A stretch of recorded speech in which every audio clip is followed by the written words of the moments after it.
एक जंगल में एक बहुत पुराना बरगद का पेड़ था। उस पेड़ पर घोंसला बनाकर एक कौआ कव्वी का जोड़ा रहता था। उसी पेड़ के खोखले तने में कहीं से आकर एक दुष्ट सर्प रहने लगा। हर वर्ष मौसम आने पर कव्वी घोंसले में अंडे देती और दुष्ट सर्प मौका पाकर उनके घोंसले में जाकर अंडे खा जाता। एक बार जब कौआ व कव्वी जल्दी भोजन पाकर शीघ्र ही लौट आए तो उन्होंने उस दुष्ट सर्प को अपने घोंसले में रखे अंडों पर झपटते देखा। अंडे खाकर सर्प चला गया। कौए ने कव्वी को ढाढ़स बंधाया, प्रिय, हिम्मत रखो, अब हमें शत्रु का पता चल गया है, कुछ उपाय भी सोच लेंगे। कौए ने काफी सोचा विचारा और पहले वाले घोंसले को छोड़ उससे काफी ऊपर टहनी पर घोंसला बनाया और कव्वी से कहा, यहाँ हमारे अंडे सुरक्षित रहेंगे। हमारा घोंसला पेड़ की चोटी के किनारे निकट है और ऊपर आसमान में चील मंडराती रहती हैं। चील सांप की बैरी हैं। दुष्ट सर्प यहाँ तक आने का साहस नहीं कर पाएगा। कौवे की बात मानकर कौवी ने नए घोंसले में अंडे दिए, जिसमें अंडे सुरक्षित रहे और उनमें से बच्चे भी निकल आए। उधर सर्प उनका घोंसला खाली देखकर यह समझा कि उसके डर से कौआ कव्वी शायद वहां से चले गए हैं, पर दुष्ट सर्प टोह लेता रहता था। उसने देखा कि कौआ कव्वी उसी पेड़ से उड़ते हैं और लौटते भी वहीं हैं। उसे यह समझते देर नहीं लगी कि उन्होंने नया घोंसला उसी पेड़ पर ऊपर बना रखा है। एक दिन सर्प खोह से निकला और उसने कौओं का नया घोंसला खोज लिया। घोंसले में कौआ दंपति के 3 नवजात शिशु थे। दुष्ट सर्प उन्हें एक एक करके घपाघप निगल गया और अपने खोह में लौटकर डकारे लेने लगा। कौआ व कव्वी लौटे तो घोंसला खाली पाकर सन्न रह गए। घोंसले में हुई टूटफूट व नन्हें कौओं के कोमल पंख बिखरे देखकर वह सारा माजरा समझ गए। कव्वी की छाती तो दुख से फटने लगी। कव्वी बिलख उठी, तो क्या हर वर्ष मेरे बच्चे सांप का भोजन बनते रहेंगे? कौआ बोला नहीं। यह माना कि हमारे सामने विकट समस्या है, पर यहाँ से भागना ही उसका हल नहीं है। विपत्ति के समय ही मित्र काम आते हैं। हमें लोमड़ी मित्र से सलाह लेनी चाहिए। दोनों तुरंत ही लोमड़ी के पास गए। लोमड़ी ने अपने मित्रों की दुख भरी कहानी सुनी। उसने कौआ तथा कव्वी के आंसू पोंछे।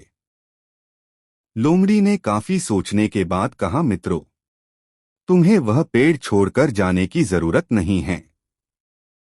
मेरे दिमाग में एक तरकीब है जिससे उस दुष्ट सर्प से छुटकारा पाया जा सकता है। लोमड़ी ने अपने चतुर दिमाग में आई तरकीब बताई।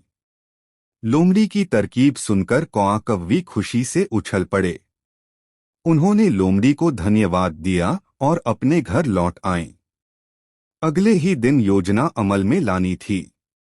उसी वन में बहुत बड़ा सरोवर था। उसमें कमल और नरगिस के फूल खिले रहते थे।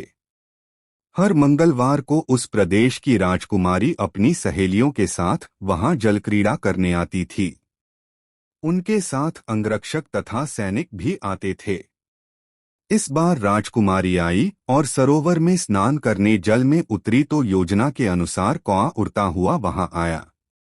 उसने सरोवर तट पर राजकुमारी तथा उसकी सहेलियों द्वारा उतार कर रखे गए कपड़ों व आभूषणों पर नजर डाली। कपड़े के ऊपर राजकुमारी का प्रिय हीरे व मोतियों का विलक्षण हार रखा था। कौवी ने राजकुमारी तथा सहेलियों का ध्यान अपनी ओर आकर्षित करने के लिए काम का शोर मचाया। जब सबकी नजर उसकी ओर घूमी तो कौआ राजकुमारी का हार चोंच में दबाकर ऊपर उड़ गया। सभी सहेलियां चीखी, देखो देखो, वह राजकुमारी का हार उठाकर ले जा रहा है। सैनिकों ने ऊपर देखा तो सचमुच एक कौआ हार लेकर धीरे धीरे उड़ता जा रहा था। सैनिक उसी दिशा में दौड़ने लगे। कौआ सैनिकों को अपने पीछे लगाकर धीरे धीरे उड़ता हुआ उसी पेड़ की ओर ले आया। जब सैनिक कुछ ही दूर रह गए तो कौए ने राजकुमारी का हार इस प्रकार गिराया कि वह सांप वाले खोह के भीतर जा गिरा। सैनिक दौड़कर खोह के पास पहुंचे। उनके सरदार ने खोह के भीतर झांका। उसने वहां हार और उसके पास में ही एक काले सर्प को कुडंगी मारे देखा। वह चिल्लाया, पीछे हटो, अंदर एक नाग है। सरदार ने खोह के भीतर भाला मारा। सर्प घायल हुआ और फुफकारता हुआ बाहर निकला। जैसे ही वह बाहर आया, सैनिकों ने भालों से उसके टुकड़े टुकड़े कर डाले।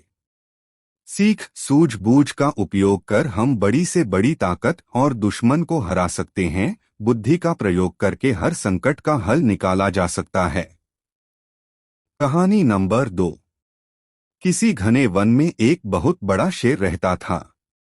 वह रोज शिकार पर निकलता और एक ही नहीं, दो नहीं, कई कई जानवरों का काम तमाम देता। जंगल के जानवर डरने लगे कि अगर शेर इसी तरह शिकार करता रहा तो एक दिन ऐसा आएगा कि जंगल में कोई भी जानवर नहीं बचेगा। सारे जंगल में सनसनी फैल गई। शेर को रोकने के लिए कोई न कोई उपाय करना जरूरी था। एक दिन जंगल के सारे जानवर इकट्ठा हुए और इस प्रश्न पर विचार करने लगे। अंत में उन्होंने तय किया कि वे सब शेर के पास जाकर उनसे इस बारे में बात करें। दूसरे दिन जानवरों के एक दल शेर के पास पहुंचा। उनके अपनी ओर आते देख शेर घबरा गया और उसने गरजकर पूछा, क्या बात है? तुम सब यहाँ क्यों आ रहे हो? जानवर दल के नेता ने कहा, महाराज, हम आपके पास निवेदन करने आए हैं। आप राजा हैं और हम आपकी प्रजा। जब आप शिकार करने निकलते हैं तो बहुत जानवर मार डालते हैं। आप सबको खा भी नहीं पाते। इस तरह से हमारी संख्या कम होती जा रही है। अगर ऐसा ही होता रहा तो कुछ ही दिनों में जंगल में आपके सिवाय और कोई भी नहीं बचेगा। प्रजा के बिना राजा भी कैसे रह सकता है? यदि हम सभी मर जाएंगे तो आप भी राजा नहीं रहेंगे। हम चाहते हैं कि आप सदा हमारे राजा बने रहें। आपसे हमारी विनती है कि आप अपने घर पर ही रहा करें। हर रोज स्वयं आपके खाने के लिए एक जानवर भेज दिया करेंगे। इस तरह से राजा और प्रजा दोनों ही चैन से रह सकेंगे। शेर को लगा कि जानवरों की बात में सच्चाई है। उसने पल भर सोचा, फिर बोला, अच्छी बात है, मैं तुम्हारे सुझाव को मान लेता हूं। लेकिन याद रखना, अगर किसी भी दिन तुमने मेरे खाने के लिए पूरा भोजन नहीं भेजा तो मैं जितने जानवर चाहूंगा मार डालूंगा। जानवरों के पास तो और कोई चारा नहीं। इसलिए उन्होंने शेर की शर्त मान ली और अपने अपने घर चले गए। उस दिन से हर रोज शेर के खाने के लिए एक जानवर भेजा जाने लगा। इसके लिए जंगल में रहने वाले सब जानवरों में से एक एक जानवर बारी बारी से चुना जाता था। कुछ दिन बाद खरगोशों की बारी भी आ गई। शेर के भोजन के लिए एक नन्हे से खरगोश को चुना गया। वह खरगोश जितना छोटा था उतना ही चतुर भी था। उसने सोचा, बेकार में शेर के हाथों मरना मूर्खता है। अपनी जान बचाने का कोई न कोई उपाय अवश्य करना चाहिए और हो सके तो कोई ऐसी तरकीब ढूंढनी चाहिए जिसे सभी को इस मुसीबत से सदा के लिए छुटकारा मिल जाए। आखिर उसने एक तरकीब सोच ही निकाली। खरगोश धीरे धीरे आराम से शेर के घर की ओर चल पड़ा। जब वह शेर के पास पहुंचा तो बहुत देर हो चुकी थी। भूख के मारे शेर का बुरा हाल हो रहा था।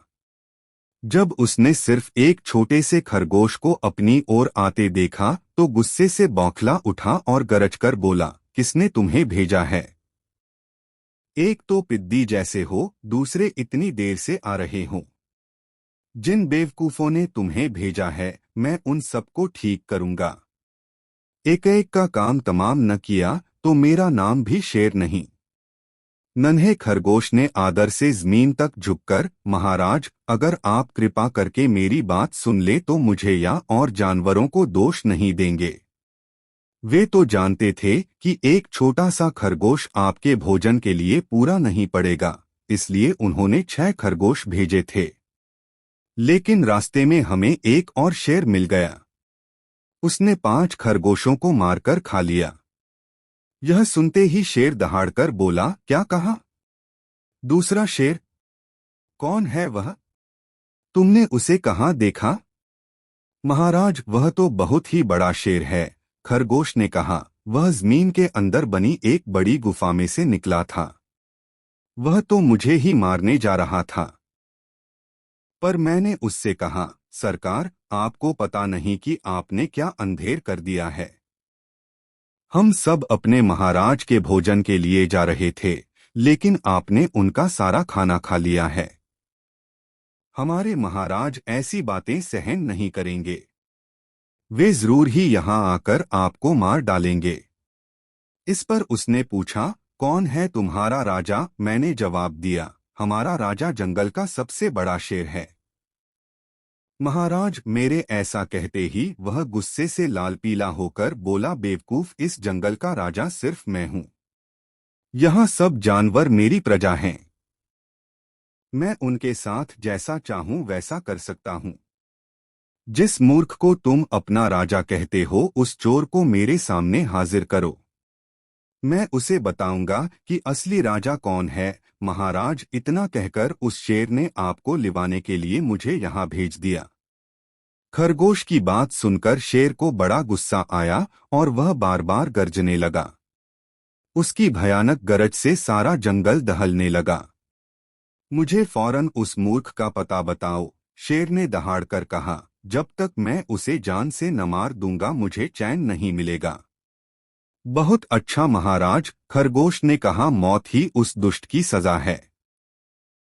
अगर मैं और बड़ा और मजबूत होता तो मैं खुद ही उसके टुकड़े टुकड़े कर देता। चलो, रास्ता दिखाओ, शेर ने कहा। फौरन बताओ किधर चलना है। इधर आइए महाराज, इधर। खरगोश रास्ता दिखाते हुआ शेर को एक कुएं के पास ले गया और बोला, महाराज, वह दुष्ट शेर जमीन के नीचे किले में रहता है। जरा सावधान रहिएगा। किले में छुपा दुश्मन खतरनाक होता है। मैं उससे निपट लूंगा, शेर ने कहा। तुम यह बताओ कि वह है कहाँ? पहले जब मैंने उसे देखा था तब तो वह यहीं बाहर खड़ा था। लगता है आपको आता देखकर वह किले में घुस गया। आइए मैं आपको दिखाता हूँ। खरगोश ने कुएं के नजदीक आकर शेर से अंदर झांकने के लिए कहा। शेर ने कुएं के अंदर झांका तो उसे कुएं के पानी में अपनी परछाई दिखाई दी। परछाई को देखकर शेर जोर से दहाड़ा। कुएं के अंदर से आती हुई अपने ही दहाड़ने की गूंज सुनकर उसने समझा कि दूसरा शेर भी दहाड़ रहा है। दुश्मन को तुरंत मार डालने के इरादे से वह फौरन कुएं में कूद पड़ा। कूदते ही पहले तो वह कुएं की दीवार से टकराया, फिर धड़ाम से पानी में गिरा और डूबकर मर गया। इस तरह चतुराई से शेर से छुट्टी पाकर नन्हा खरगोश घर लौटा। उसने जंगल के जानवरों को शेर के मारे जाने की कहानी सुनाई। दुश्मन के मारे जाने की खबर से सारे जंगल में खुशी फैल गई। जंगल के सभी जानवर खरगोश की जय जयकार करने लगे। सीख, घोर संकट की परिस्थितियों में भी हमें सूझबूझ और चतुराई से काम लेना चाहिए और आखिरी दम तक प्रयास करना चाहिए।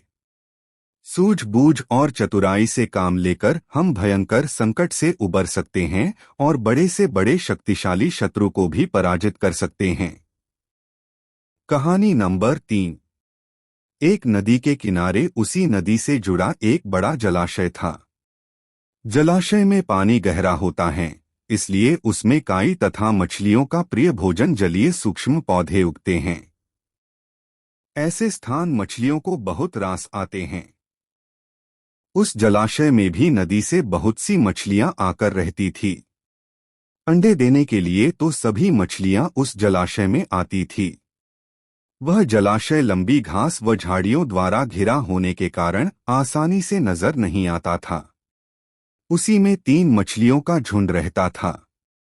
उनके स्वभाव भिन्न थे। अन्ना संकट आने के लक्षण मिलते ही संकट टालने का उपाय करने में विश्वास रखती थी।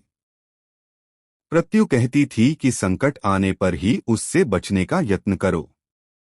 यद्दी का सोचना था कि संकट को टालने या उससे बचने की बात बेकार है, करने कराने से कुछ नहीं होता, जो किस्मत में लिखा है वह होकर रहेगा। एक दिन शाम को मछुआरे नदी में मछलियां पकड़कर घर जा रहे थे। बहुत कम मछलियां उनके जालों में फंसी थी। आंख उनके चेहरे उदास थे। तभी उन्हें झाड़ियों के ऊपर मछलीखोर पक्षियों का झुंड जाता दिखाई दिया। सबकी चोंच में मछलियां दबी थी। वे चौंके।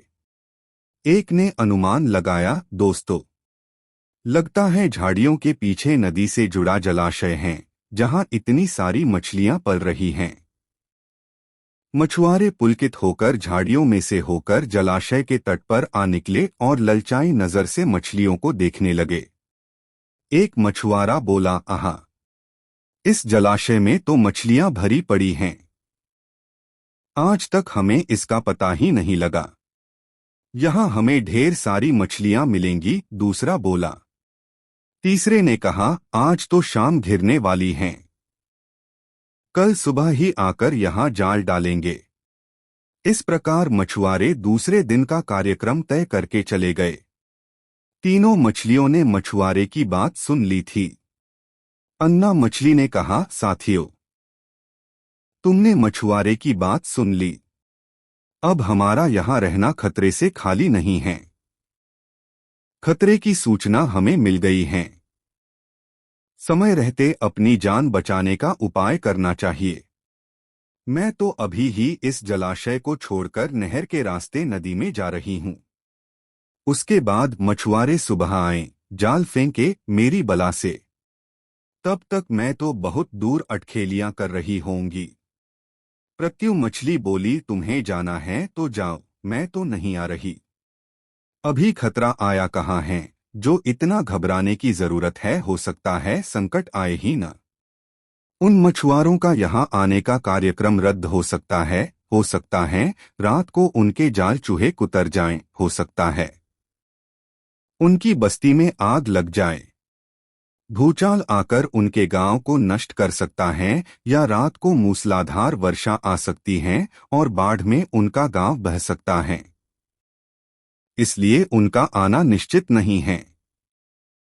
जब वह आएंगे तब की तब सोचेंगे। हो सकता है मैं उनके जाल में ही न फंसूं। यद्दी ने अपनी भाग्यवादी बात कही, भागने से कुछ नहीं होने का। मछुआरों को आना है तो वह आएंगे। हमें जाल में फंसना है तो हम फंसेंगे। किस्मत में मरना ही लिखा है तो क्या किया जा सकता है। इस प्रकार अन्ना तो उसी समय वहां से चली गई। प्रत्यु और यद्दी जलाशय में ही रही। भोर हुई तो मछुआरे अपने जाल को लेकर आए और लगे जलाशय में जाल फेंकने और मछलियां पकड़ने। प्रत्यु ने संकट को आए देखा तो लगी जान बचाने के उपाय सोचने। उसका दिमाग तेजी से काम करने लगा। आसपास छिपने के लिए कोई खोखली जगह भी नहीं थी। तभी उसे याद आया कि उस जलाशय में काफी दिनों से एक मरे हुए ऊदबिलाव की लाश तैरती रही है। वह उसके बचाव के काम आ सकती हैं। जल्दी ही उसे वह लाश मिल गई। लाश सड़ने लगी थी। प्रत्यु लाश के पेट में घुस गई और सड़ती लाश की सड़ांध अपने ऊपर लपेटकर बाहर निकली। कुछ ही देर में मछुआरे के जाल में प्रत्यु फंस गई। मछुआरे ने अपना जाल खींचा और मछलियों को किनारे पर जाल से उलट दिया। बाकी मछलियां तो तड़पने लगीं, परंतु प्रत्यु दम साधकर मरी हुई मछली की तरह पड़ी रही। मछुआरे को सड़ांध का भभका लगा तो मछलियों को देखने लगा। उसने निश्चल पड़ी प्रत्यु को उठाया और सूंघा, यह तो कई दिनों की मरी मछली हैं। सड़ चुकी हैं। ऐसे बड़बड़ाकर बुरा सा मुंह बनाकर उस मछुआरे ने प्रत्यु को जलाशय में फेंक दिया। प्रत्यु अपनी बुद्धि का प्रयोग कर संकट से बच निकलने में सफल हो गई थी। पानी में गिरते ही उसने गोता लगाया और सुरक्षित गहराई में पहुंचकर जान की खैर मनाई। यद्दी भी दूसरे मछुआरे के जाल में फंस गई थी और एक टोकरे में डाल दी गई थी। भाग्य के भरोसे बैठी रहने वाली यद्दी ने उसी टोकरी में अन्य मछलियों की तरह तड़प कर प्राण त्याग दिए। सीख, भाग्य भी उन्हीं का साथ देता है जो कर्म में विश्वास रखते हैं और कर्म को प्रधान मानते हैं। भाग्य के भरोसे हाथ पर हाथ रखकर बैठे रहने वाले का विनाश है। कहानी 4। एक बार की बात है कि एक सियार जंगल में एक पुराने पेड़ के नीचे खड़ा था। पूरा पेड़ हवा के तेज झोंके से गिर पड़ा। सियार उसकी चपेट में आ गया और बुरी तरह घायल हो गया। वह किसी तरह घिसटता घिसटता अपनी मांद तक पहुंचा। कई दिन बाद वह मांद से बाहर आया। उसे भूख लग रही थी। शरीर कमजोर हो गया था। तभी उसे एक खरगोश नजर आया। उसे दबोचने के लिए वह झपटा। सियार कुछ दूर भागकर हांफने लगा। उसके शरीर में जान ही कहाँ रह गई थी। फिर उसने एक बटेर का पीछा करने की कोशिश की। यहां भी वह असफल रहा। हिरण का पीछा करने की तो उसकी हिम्मत भी न हुई। वह खड़ा सोचने लगा। शिकार वह कर नहीं पा रहा था। भूखों मरने की नौबत आई ही समझो। क्या किया जाए? वह इधर उधर घूमने लगा पर कहीं कोई मरा जानवर नहीं मिला। घूमता घूमता वह एक बस्ती में आ गया। उसने सोचा शायद कोई मुर्गी या उसका बच्चा हाथ लग जाए। सो वह इधर उधर गलियों में घूमने लगा। तभी कुत्ते भौं भौं करते उसके पीछे पड़ गए। सियार को जान बचाने के लिए भागना पड़ा। गलियों में घुसकर उनको छकाने की कोशिश करने लगा पर कुत्ते तो कस्बे की गलीगली से परिचित थे। सियार के पीछे पड़े कुत्तों की टोली बढ़ती जा रही थी और सियार के कमजोर शरीर का बल समाप्त होता जा रहा था। सियार भागता हुआ रंगरेजों की बस्ती में आ पहुंचा था। वहां उसे एक घर के सामने एक बड़ा ड्रम नजर आया। वह जान बचाने के लिए उसी ड्रम में कूद पड़ा। ड्रम में रंगरेज ने कपड़े रंगने के लिए रंग घोल रखा था।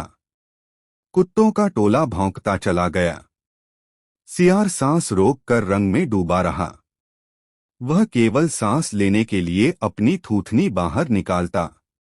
जब उसे पूरा यकीन हो गया कि अब कोई खतरा नहीं है तो वह बाहर निकला। वह रंग में भीग चुका था। जंगल में पहुंचकर उसने देखा कि उसके शरीर का सारा रंग हरा हो गया है।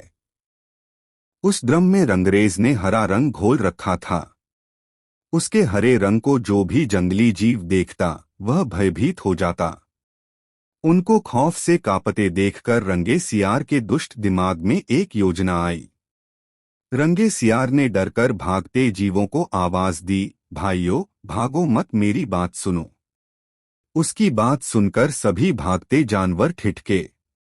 उनके ठिठकने का रंगे सियार ने फायदा उठाया और बोला, देखो देखो मेरा रंग। ऐसा रंग किसी जानवर का धरती पर है? नहीं ना। मतलब समझो। भगवान ने मुझे यह खास रंग देकर तुम्हारे पास भेजा है। तुम सब जानवरों को बुला लाओ तो मैं भगवान का संदेश सुनाऊं। उसकी बातों का सब पर गहरा प्रभाव पड़ा। वे जाकर जंगल के दूसरे सभी जानवरों को बुलाकर लाए। जब सब आ गए तो रंगा सियार एक ऊंचे पत्थर पर चढ़कर बोला, वन्य प्राणियों, प्रजापति ब्रह्मा ने मुझे खुद अपने हाथों से इस अलौकिक रंग का प्राणी बनाकर कहा कि संसार में जानवरों का कोई शासक नहीं है। तुम्हें जाकर जानवरों का राजा बनकर उनका कल्याण करना है। तुम्हार नाम सम्राट ककुदुम होगा। तीनों लोकों के वन्य जीव तुम्हारी प्रजा होंगे। अब तुम लोग अनाथ नहीं रहे। मेरी छत्रछाया में निर्भय होकर रहो। सभी जानवर वैसे ही सियार के अजीब रंग से चकराए हुए थे। उसकी बातों ने तो जादू का काम किया। शेर, बाघ व चीते की भी ऊपर की सांस ऊपर और नीचे की सांस नीचे रह गई। उसकी बात काटने की किसी में हिम्मत न हुई। देखते ही देखते सारे जानवर उसके चरणों में लौटने लगे और एक स्वर में बोले, हे ब्रह्मा के दूत, प्राणियों में श्रेष्ठ ककुदुम, हम आपको अपना सम्राट स्वीकार करते हैं। भगवान की इच्छा का पालन करके हमें बड़ी प्रसन्नता होगी। एक बूढ़े हाथी ने कहा, हे सम्राट, अब हमें बताइए कि हमारा क्या कर्तव्य है। रंगा सियार सम्राट की तरह पंजा उठाकर बोला, तुम्हें अपने सम्राट की खूब सेवा और आदर करना चाहिए। उसे कोई तकलीफ नहीं होनी चाहिए। हमारे खाने पीने का शाही प्रबंध होना चाहिए। शेर ने सिर झुकाकर कहा, महाराज, ऐसा ही होगा। आपकी सेवा करके हमारा जीवन धन्य हो जाएगा। बस सम्राट ककुदुम बने रंगे सियार के शाही ठाठ हो गए। वह राजसी शान से रहने लगा। कई लोमड़ियां उसकी सेवा में लगी रहती, भालू पंखा झुलाता। सियार जिस जीव का मांस खाने की इच्छा जाहिर करता, उसकी बलि दी जाती। जब सियार घूमने निकलता तो हाथी आगे आगे सूंड उठाकर बिगुल की तरह चिंघाड़ता चलता। दो शेर उसके दोनों ओर कमांडो बॉडी गार्ड की तरह होते। रोज ककुदुम का दरबार भी लगता। रंगे सियार ने एक चालाकी यह कर दी थी कि सम्राट बनते ही सियारों को शाही आदेश जारी कर उस जंगल से भगा दिया था। उसे अपनी जाति के जीवों द्वारा पहचान लिए जाने का खतरा था। एक दिन सम्राट ककुदुम खूब खा पीकर अपने शाही मांद में आराम कर रहा था कि बाहर उजाला देखकर उठा। बाहर आया तो चांदनी रात खिली थी। पास के जंगल में सियारों की टोलियां हू हू एस की बोली बोल रही थी। उस आवाज को सुनते ही ककुदुम अपना आपा खो बैठा। उसके अंदर के जन्मजात स्वभाव ने जोर मारा और वह भी मुंह चांद की ओर उठाकर और सियारों के स्वर में मिलाकर हूँ करने लगा। शेर और बाघ ने उसे हूँ करते देख लिया। वे चौंके। बाघ बोला, अरे, यह तो सियार है। हमें धोखा देकर सम्राट बना रहा। मारो नीच को। शेर और बाघ उसकी ओर लपके और देखते ही देखते उसका तियापांचा कर डाला। सीखा, नकलीपन की पोल देर या सबेर जरूर खुलती है। मुख्य पृष्ठ, संपूर्ण पंचतंत्र की कहानियां। मुख्य पृष्ठ, संपूर्ण हिंदी कहानियां।